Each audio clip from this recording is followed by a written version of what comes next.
Hello everyone, आप सभी का स्वागत है आपके अपने यूट्यूब चैनल में। और आज हम लोग क्लास 9 सब्जेक्ट साइंस का बेहद ही इम्पॉर्टेंट क्वेश्चन लेकर आए हैं जो 5 नंबर वाले हैं।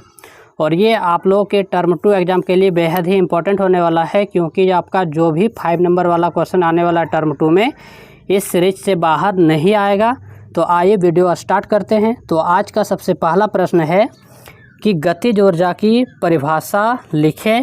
उसके बाद है भी वेग से गतिशील एम द्रव्यमान के पिंड को गतिज ऊर्जा के लिए व्यंजक प्राप्त करें।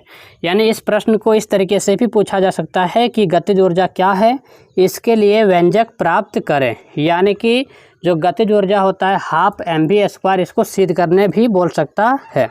तो इसको सबसे पहले गतिज ऊर्जा का परिभाषा लिखना है। तो गतिज ऊर्जा लिखेंगे और डैश देना है और लिखना है कि किसी वस्तु में उसके गति के कारण निहित ऊर्जा को गतिज ऊर्जा कहते हैं। निहित मतलब क्या होता है? उत्पन्न। तो यानी कोई वस्तु गति में है और उसके कारण उसमें जो गतिज ऊर्जा आया है, यानी जो ऊर्जा आया है, उसी को हम लोग क्या बोलते हैं? गतिज ऊर्जा कहते हैं। यानी गति के कारण उत्पन्न ऊर्जा को गतिज ऊर्जा कहते हैं। जैसे गतिशील हवा, गतिशील हवा में जो ऊर्जा होती है गतिज ऊर्जा है। झरने से गिरती जल, जो जल वहाँ से गिर रहा है झरना से, वो गतिशील में है, यानी कि इसीलिए उसका जो ऊर्जा होगा वो गतिज ऊर्जा कहलाएगा। अब इसका व्यंजक हमें प्राप्त करना है कि गतिज ऊर्जा बराबर हाफ mv² होता है। तो इसके लिए क्या करना है? एक फिगर बनाना है आप लोग को। एक फिगर इस प्रकार से बनाएंगे। सबसे पहले एक सरल रेखा बना लेना इस प्रकार से, और एक पिंड बनाना है, यानी एक वस्तु बनाना है जिसका द्रव्यमान क्या है? m है। और इसका वेग अभी स्टार्टिंग में क्या होगा? ये रुका हुआ है तो u है, और वो u जो है रुका हुआ है, इसलिए क्या है? 0 है। और इस पे हमारा एक बल लगेगा जिसको हम लोग F बोलेंगे। F बल हमारा लग रहा है इस डायरेक्शन में। अब ये डायरेक्शन हमारा रहा इस तरीके का लग रहा है। अब ये जो वस्तु है इसमें बल लगाए F, तो इसका क्या हो गया कि ये S दूरी तय किया। कितना दूरी? S दूरी, यानी यहाँ से यहाँ तक का जो डिस्टेंस है वो क्या है? S है। अब इतना दूर आने के बाद इसका जो वेग था वो क्या हो चुका? v हो गया। तो उसी को लिखना है, व्यंजक लिखकर डैश देना और लिखना माना m द्रव्यमान की एक वस्तु पर F बल लगाने से वस्तु S दूरी तय करने के बाद उसका वेग क्या हो जाता है? v हो जाता है। इतना लिखेंगे। इसके बाद हम लोग जानते हैं कि कार्य का फॉर्मूला क्या होता है? कार्य बराबर बल गुना विस्थापन। तो बल का F और विस्थापन का S। इसके बाद देखिए F की जगह हम लोग क्या लिखे? ma। तो हम लोग ब्रैकेट में यहाँ पे लिखेंगे, चूँकि F बराबर क्या होता है? तो हम लोग फार्मूला जानते हैं, F बराबर क्या होता है? ma। तो ये लिखेंगे। इसके बाद देखिए तीसरे गति समीकरण से, तीसरा गति समीकरण क्या होता है? तो हम लोग जानते हैं कि v² - u² बराबर 2s। ये तीसरा गति समीकरण है। अब जो स्टार्टिंग में u का मान क्या था? हमारा 0। तो यहाँ पे u की जगह 0 बैठाएंगे, तो 0 का स्क्वायर 0। v² - 0 बराबर 2s। तो v² बराबर क्या हुआ? 2s। अब देखिए ध्यान से, हम लोग का अभी जो वहाँ पे फॉर्मूला आया था वर्क, यानी कार्य बराबर क्या आया था? तो F की जगह ma लिखे थे और हमारा विस्थापन s था। तो यहाँ पे जो as है ना, तो इसका मान निकालना है। तो as निकालना, तो देखिए ध्यान से, as को यहाँ पे रखिए और 2 यहाँ पे गुना में है ना, तो v के साइड में जाएगा क्या होगा? डिवाइड में हो जाएगा। यानी as बराबर क्या हो गया? v²/2। v²/2 हो गया। अब यहाँ पे गौर कीजिए, ये जो हमारा इक्वेशन यहाँ पे आया है ना, ये वाला, इसको समीकरण 1 मान लीजिए। अब इसके बाद यहाँ पे लिखेंगे समीकरण 1 से, तो वर्क यानी कार्य बराबर क्या था? तो कार्य बराबर था यानी कि m a और s। तो a s के बदले में हम लोग क्या लिखना है यहाँ पर? v²/2, इसको लिखेंगे। अब गौर कीजिए, यहाँ पे सब क्या हो जाएगा? ऊपर में सब इंटू में, तो mv²/2। mv²2 को ही अगर सही प्रकार से लिखेंगे तो क्या हो जाएगा? ये 1/2 हो जाएगा, 1/2 हो जाएगा, और mv² 1/2 mv² हो जाएगा। तो वही यहाँ पे लिखे हैं कि 1/2 mv²। अब वो यही वाला जो कार्य होता है वो क्या होता है? ऊर्जा के बराबर। और ऊर्जा यहाँ पर क्या? काइनेटिक एनर्जी, यानी गतिज ऊर्जा। तो काइनेटिक एनर्जी बराबर क्या हो गया? Half mv²। तो इस प्रकार से इसका व्यंजक हमें मिल जाएगा। तो ये हमारा हो चुका और बेहद ही इंपॉर्टेंट है, जो एग्जाम में आने ही वाला है। अगला प्रश्न है कि स्थितिज ऊर्जा क्या है, इसके लिए व्यंजक प्राप्त करें। अब स्थितिज ऊर्जा क्या है? तो देखिए ध्यान से, सबसे पहले स्थितिज ऊर्जा, तो स्थिति यहाँ पे नाम पे ही आ रहा है, यानी किसी वस्तु में उसके स्थिति या आकार परिवर्तन के कारण निहित ऊर्जा को स्थितिज ऊर्जा कहते हैं। यदि कोई वस्तु है उसका स्थिति बदल दिए या उसका आकार बदल दिए, तो उसी के कारण जो उसमें उत्पन्न ऊर्जा होगा उसी को हम लोग स्थितिज ऊर्जा कहते हैं। जैसे पहाड़ पर रखे पत्थर का टुकड़ा। अब पहाड़ पर क्या है? पत्थर का टुकड़ा है रखा हुआ है, तो इसमें जो हमारा संचित ऊर्जा है, जो जमा ऊर्जा है, वो हमारा क्या है? स्थितिज ऊर्जा है। अगला है घड़े की कमानी। जो घड़े का कमानी होता है उसमें भी कौन सा ऊर्जा होता है? स्थितिज ऊर्जा होता है। इसके बाद इसका व्यंजक प्राप्त करना है। तो व्यंजक प्राप्त करने से पहले एक फिगर बनाना है थोड़ा सा। तो फिगर इस प्रकार से बनाएंगे कि ये हमारा पृथ्वी है, ये क्या है, पृथ्वी है। यहाँ से h ऊंचाई तक, कितना ऊंचाई, h ऊंचाई, ऊंचाई हमारा h होने वाला है।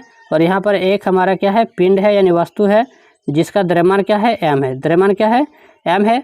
अब ऊंचाई क्या है, h है, और द्रव्यमान हमारा क्या, m है।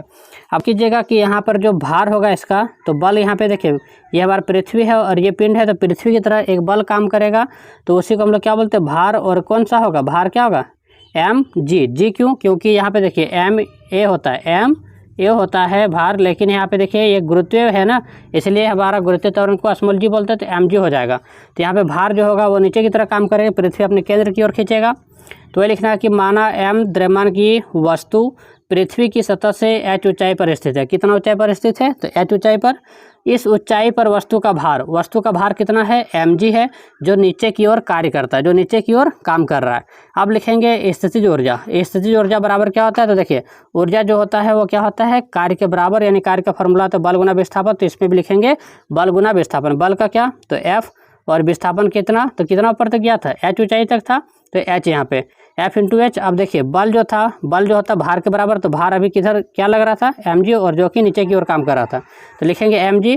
और ये विस्थापन क्या था, h, तो mg h। तो इस प्रकार से जो हमारा ये आया फॉर्मूला, तो यही वाला क्या हमारा स्थितिज ऊर्जा का फॉर्मूला हो चुका। तो इस प्रकार से ये भी हमें प्राप्त हो जाएगा। अगला प्रश्न है कि गतिज ऊर्जा और स्थितिज ऊर्जा में अंतर लिखें। तो सबसे पहले दो कॉलम बनाएंगे, एक साइड में गतिज ऊर्जा और एक साइड में स्थितिज ऊर्जा रखेंगे। लेकिन यहाँ पे उस तरीके का संभव नहीं, तो हम पहले गतिज ऊर्जा को पॉइंट वाइज बताते, फिर स्थितिज ऊर्जा को बताएंगे।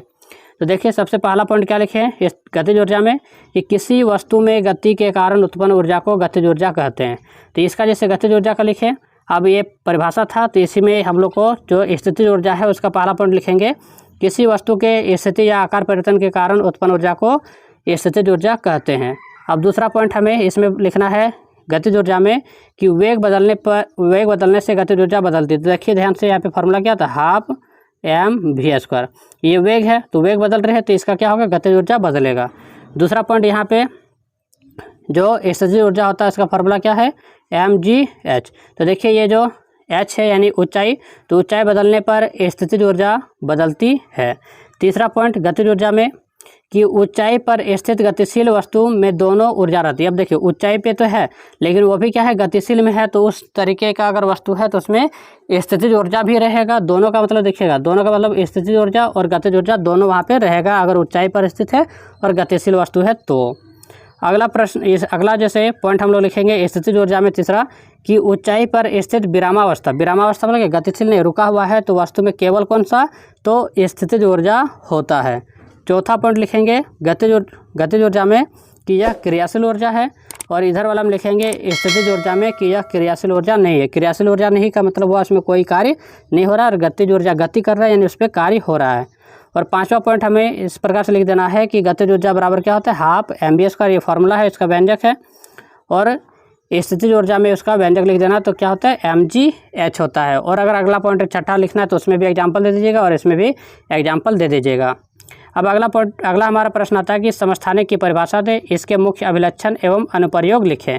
तो देखिए ध्यान से कि समस्थानिक क्या है, तो वैसे तत्व जिनके परमाणु संख्या बराबर यानी सेम होता है, लेकिन द्रव्यमान संख्या क्या होती है, अलग अलग होती है, समस्थानिक कहलाता है। जैसे में कार्बन का ले लीजिए, कार्बन का कितने होता है, 3 समस्थानिक होता है, 6, 12, 6, 13 और 6, 14। इस प्रकार से इसका समस्थानिक हो गया। तो फिलहाल के लिए 2 भी याद रखेंगे, 6, 12 और 6, 14, तो अभी काम हो जाएगा।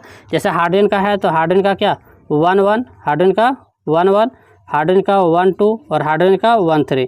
तो ये हाइड्रोजन के समस्थानिक है और ये किसके है, कार्बन के समस्थानिक है।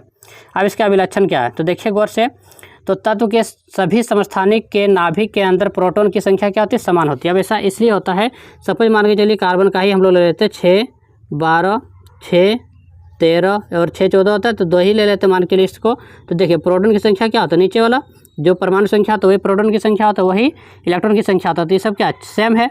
लेकिन दूसरा जो पॉइंट है कि तत्व के सभी समस्थानिक के नाभिक के अंदर न्यूट्रॉन की संख्या अलग अलग होती है। न्यूट्रॉन मतलब क्या, ऊपर में से नीचे घटा, 12 में से 6 घटाएंगे तो 6 बचेगा, और फिर 14 में 6 घटाएंगे तो क्या बचेगा, 8 बचेगा। देखिए ये न्यूट्रॉन की संख्या यहाँ 6 है, यहाँ 8 है, अलग अलग हो चुका। उसके बाद तीसरा पॉइंट है कि किसी तत्व के सभी समस्थानिकों की रासायनिक अभिक्रिया क्या होती है, समान होती है। अब जो जैसे 6-12 था, 6-14 था कार्बन का, उसमें जो भी रासायनिक अभिक्रिया होगा दोनों का क्या होगा, सेम होगा। अब अनुप्रयोग मतलब क्या है, अनुप्रयोग मतलब उपयोग, यूज क्या क्या है इसका समस्थानिक का। तो सबसे पहला कि यूरेनियम के समस्थानिक का उपयोग, यूरेनियम के समस्थानिक का उपयोग परमाणु भट्ठी में ईंधन के रूप में होता है। दूसरा, कोबाल्ट के समस्थानिक का उपयोग कैंसर के इलाज में किया जाता है।